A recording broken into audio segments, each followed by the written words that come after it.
నమస్కారం అందరికి. ఇప్పుడు మనం డిగ్రీ ఫస్ట్ ఇయర్ వాళ్ళకి సెకండ్ సెమ్ లో మనకి ఏదైతే 80 యూనిట్ ఉందో అందులో మనం ఏం చూసాము ప్రీవియస్ వీడియోలో పోయట్రీ ఇంకా ప్రోస్ కంప్లీట్ చేసాము.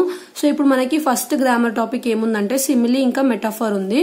సో సిమిలీ అంటే ఏంటిది, మెటాఫర్ ఏంటిది అంటే ఈజీగా చెప్పాలంటే ఏంటిదంటే ఏదైతే సిమిలీ ఉందో అది ఏం చేస్తుంది అంటే టూ థింగ్స్ ఏవైతే ఉంటాయో వీటిని కంపేర్ చేస్తుంది అనమాట. ఏదైతే మెటాఫర్ ఉందో అది ఏదైతే డిఫరెంట్ థింగ్స్ ఉంటాయో దాని గురించి చెప్తుంది అనమాట. సో ఇప్పుడు మనం ఈజీగా చూడాలంటే ఫస్ట్ మనకి సిమిలీ, మీకు ఒకవేళ క్వశ్చన్ లో ఆయన సిమిలీ ఫైండ్ అవుట్ చేయండి అని అడిగితే మీకు ఏం వర్డ్స్ కనిపిస్తాయంటే యాజ్ అండ్ యాజ్ ఇంకా లైక్. ఒకవేళ మీకు క్వశ్చన్ లో యాజ్ అండ్ యాజ్ లైక్ కనిపిస్తే అది కంపల్సరీగా సిమిలీ. లేదు టూ డిఫరెంట్ థింగ్స్ అన్నా లేదంటే ఏమన్నా డిఫరెంట్ థింగ్స్ అన్నా వాళ్ళు కనుక అక్కడ చెప్తుంటే దాన్ని మెటాఫర్ అని చెప్తాం అనమాట. సో ఇప్పుడు మనము సిమిలీ అంటే మెటాఫర్ ఏంటిదో చూసాం కదా. సో ఇక్కడ మనకి దానివి కొంచెం ఏదైతే డెఫినేషన్ ఉందో అది ఇచ్చినదో చూద్దాం. A simile is a literary device used to compare two different things in an attempt to making a description more interestingly or vivid. Such comparisons are made through the words like or has. Look at the examples below. Next, metaphor ante em ichinaru manaki is another literary device used in descriptive writings like a simile.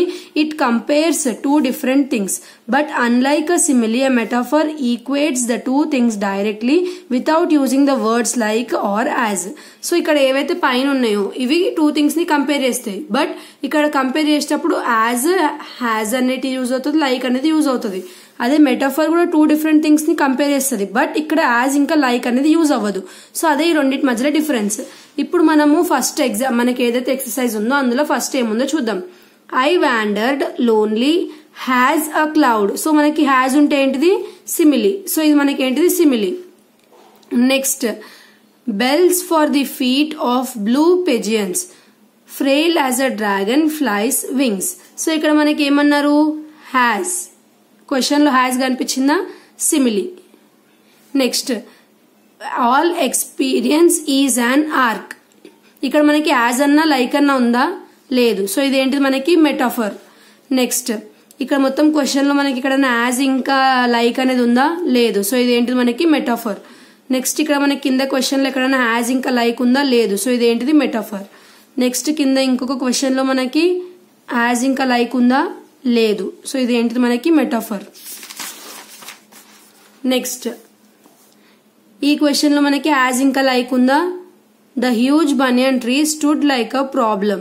So ఇక్కడ మనకి ఏమంటున్నారు, ఏదైతే బనియన్ tree ఉందో అది మనకి ఒక problem లాగా ఉంది అనేది కంపేర్ చేస్తున్నారు. సో ఇక్కడ మనకి ఏముంది లైక్ ఉంది. సో లైక్ ఉంటే ఏంటిది సిమిలీ.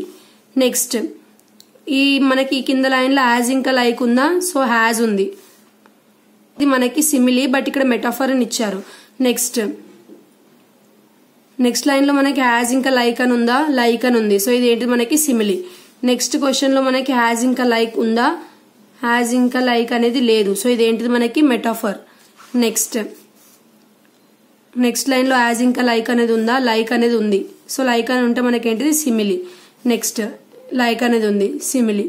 సో మనకి మీరు ఏం చేయాలి, క్వశ్చన్ లో హ్యాజ్ ఉందా లైక్ ఉందా చూడాలి. ఉంటే సిమిలీ, లేకుంటే డైరెక్ట్ మెటాఫర్. అంతే, ఇది ఒక్కటే గుర్తుపెట్టుకోండి. ఇక్కడ మళ్ళీ మీరు ఇక్కడ ఎందుకు ఇలా యాజ్ ఇంకా యాజ్ అని ఉన్నా సరే మెటాఫర్ ఇచ్చినారు అంటే అది మనకి ఏదైతే టైపింగ్ ఉంటుందో దాని మిస్టేక్ ఉండొచ్చు. కంపల్సరీగా హ్యాజ్ ఇంకా లైక్ ఉంటే అది కంపల్సరీగా సిమిలీ. సో మీరు గుర్తు అట్లనే పెట్టుకోండి, అసలు ఏం కన్ఫ్యూజ్ కాకండి. 100% అలానే ఇస్తారు. హ్యాజ్ ఇంకా లైక్ ఉంటే సిమిలీ, హ్యాజ్ ఇంకా లైక్ లేకుండా మనకి క్వశ్చన్ ఇస్తే అది మనకి మెటాఫర్. సో ఇది మనకి గ్రామర్ టాపిక్. నెక్స్ట్ వీడియోలో ఇంకొక లాస్ట్ గ్రామర్ టాపిక్ చూద్దాము. Thanks for watching.